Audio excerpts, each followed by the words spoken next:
ازيكم يا شباب، عاملين ايه؟ اتمنى تكونوا بخير. هنتعرف مع بعض على موعد مباراة الهلال ضد التعاون في دوري روشن للمحترفين موسم 2024-2025. موعد المباراة السبت 26/10/2024. توقيت المباراة الساعة 9 مساء بتوقيت القاهرة مصر، والتاسعة مساء بتوقيت المملكة العربية السعودية.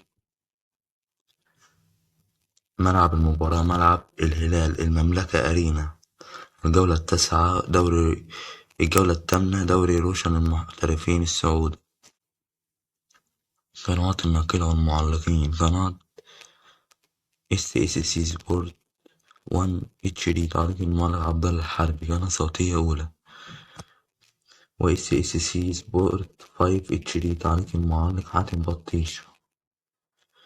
و SSC 1 SD تعليق المعلق عبد العزيز الزايد، قناة صوتية تانية. وشاهد VIP رياضة عبد الله الحربي. توقع نتيجة المباراة: قبل بداية المباراة نسبة فوز الهلال 67%، نسبة فوز التعاون 13%، نسبة التعادل 20%.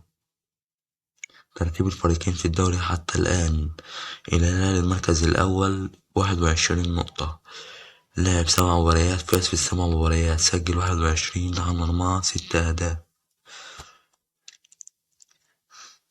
التعاون المركز الثامن ب11 نقطة، لعب 7 مباريات، فاز في 3، تعادل في 2، وخسر ماتشين، سجل 9 أهداف، دخل مرماه 6 أهداف. ده كان كل اللي يخص تفاصيل مباراة الهلال ضد التعاون. في نهاية الفيديو لا تنسى الاشتراك بالقناة، وما عليك نستمر في تقديم المزيد بإذن الله تعالى.